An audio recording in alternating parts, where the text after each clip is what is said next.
Έχουμε μαζί μας τον κύριο Νίκο Βαμβακούλα, το μεγάλο Νίκο, να τον ρωτήσουμε 2-3 πραγματάκια. Καλησπέρα κύριε Νίκο, ευχαριστούμε. Είναι μεγάλη τιμή. Καλησπέρα κύριε Νίκο, είμαστε τρεις εδώ. Νίκος, ο μεγάλος Νίκος, ευχαριστούμε πάρα πολύ. Είναι πολύ μεγάλη τιμή για εμάς. Να σας κάνουμε 2-3 ερωτησούλες σχετικές με το ντέρμπι που το ΑΕΚ Παναθηναϊκός και το επερχόμενο ντέρμπι, να μας πείτε τη γνώμη σας, που θα ξέρετε και καλύτερα. Εμείς είμαστε πολύ νέοι. Ναι, νομίζω ότι είναι διαφορετικό πράγμα αυτό που είδαμε στην Κυριακή ΑΕΚ Παναθηναϊκός. Δεν περιμένετε ο Παναθηναϊκός να είναι τόσο χώρια, βρέθηκε σε κακή μέρα. Νομίζω ότι ο Ολυμπιακός και ψυχολογικά είναι καλύτερα και ποιοτικά ποδοσφαιρικά, αλλά όταν παίζεις Ολυμπιακός Παναθηναϊκός και τελευταία να είναι μία από τις δύο ομάδες, είναι διαφορετικό το παιχνίδι, είναι ένα ντέρμπι. Δηλαδή μας λέτε θα κερδίσει, μπορεί να κερδίσει οποιοσδήποτε, έτσι δεν είναι? Δεν ακούω. Μας λέτε ότι μπορεί να κερδίσει οποιοσδήποτε. Βεβαίως, ο Ολυμπιακός αν γυρίσει 2-3 χρόνια νωρίτερα που δεν πήγαινε καλά στο ποτάμι, τον Παναθηναϊκό τον κέρδισε και μέσα και έξω. Σωστός. Γι' αυτό ο Ολυμπιακός πρέπει να είναι πάρα πολύ σοβαρός. Έχει πάρα πολλά παιχνίδια στην Ευρώπη και γι' αυτό ο προπονητής κάνει κάποιες δοκιμές και βάζει κάποιους άλλους παίκτες να είναι ξεκούραστος. Τους έχει όλους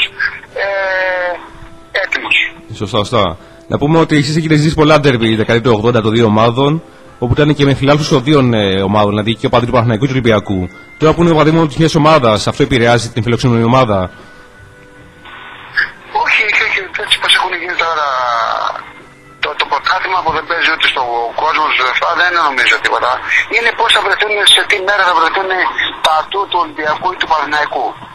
Από εκεί πέρα ο Ολυμπιακός έχει ένα βαντάζ, πάει για δύο αποτελέσματα, ο Παναθηναϊκός πάει για να κερδίσει, αλλά άμα ο Ολυμπιακός πάει μόνο να πάρει ένα αποτέλεσμα από τα δύο και δεν πάει να παίξει για την νίκη, ίσως έχει προβλήματα. Κύριε Νίκο, να ρωτήσω κάτι, εγώ θέλω να σας ρωτήσω. Αν πιστεύετε ότι έχει κρυθεί το πρωτάθλημα, γιατί παρακολουθήσαμε πάρα πολλές δηλώσεις χτες το βράδυ μετά το ντέρμπι που βγαίναν όλοι και λέγανε ότι έχει κρυθεί το πρωτάθλημα. Θέλω να ακούσω τη δικιά σας άποψη.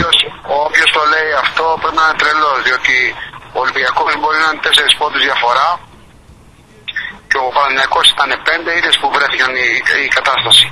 Δεν είναι, ο Ολυμπιακός έχει πάρα πολύ δύσκολα παιχνίδια όπως έχει ο Παναθηναϊκός. Έχει να πάει ο Ολυμπιακός, θέλει να παίξει με ομάδα που κινδυνεύει ο Πας Γιάννενα, έχει να παίξει στο Αγρίνιο. Ο Παναθηναϊκός έχει να παίξει με Όφη, έχει να παίξει με Τρίπολη.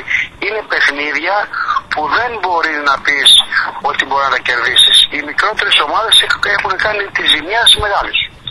Και θέλω να σας ρωτήσω και κάτι ακόμα, απλά επειδή ξέρω ότι εσείς και πολλοί άλλοι της γενιάς σας παίζατε πρώτα για τη φανέλα και μετά για τα οικονομικά. Ας πούμε, τα οικονομικά δεδομένα τώρα έχουν αλλάξει. Δεν πιστεύω να υπάρχει κάποιος παίχτης. Πράγματι έτσι είναι. Τότε ήταν σε ελληνικό το ποδόσφαιρο. Ήταν πάρα πολύ. Πιστεύετε? Οι Έλληνες από τους ξένους. Είχε άλλο πρεστίζ τότε. Εντάξει, οι ξένοι είναι διαφορετικό. Άλλη κουλτούρα έχουν.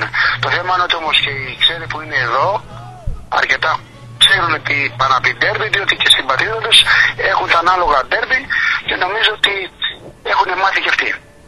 Να σας ρωτήσω κάτι, καλησπέρα, Αποστόλης είμαι εγώ. Ναι, καλησπέρα. Να σας ρωτήσω, εσείς που είστε τώρα και στο σκάουτινγκ του Ολυμπιακού, πιστεύετε για τους νεαρούς του τύπου Φετφατζίδη και τα λοιπά, πιστεύετε ότι καλό θα ήταν να παίζουν παραπάνω ή όπως τους διαχειρίζει το Βαλβέρδε καλά κάνει? Πώς το βλέπετε εσείς που είστε από μέσα? Πράγματι και ο Μαρινάκης έχει πει ότι θέλει πάρα πολλούς παίκτες Έλληνες να παίζουν. Όμως όπως είναι η δομή τώρα και όπως είναι τώρα το θέμα του Ολυμπιακού με την βαθμολογία και αυτά, δεν μπορεί να ρισκάρεις πάρα πολλά πράγματα και να βάλεις Έλληνες παίκτες να παίξουν και πιο μικρούς για αυτά. Καλό είναι, όλοι το θέλουμε, αλλά όταν παίζεις ένα πρωτάθλημα είναι πάρα πολύ δύσκολο να χρησιμοποιήσεις και μικρούς. Για να παίξει ο Γιάννης και αυτά πρέπει να μην παίξει ο Ιμπαγάζα, να μην παίξει κάτι άλλο. Όταν έχεις εμπειρία και αυτά, ο Γιάννης νομίζω έχει όλα τα χρόνια μπροστά για να αποδείξει ότι καλός είναι στο Ολυμπιακό και καλός θα παίξει ή όχι. Κύριε Νίκο, πραγματικά σας ευχαριστούμε πάρα πολύ που κάνατε αυτή την παρέμβαση στην εκπομπή μας. Είναι πραγματικά πολύ μεγάλη τιμή. Σας καληνυχτίζουμε και καλά να περάσετε εκεί που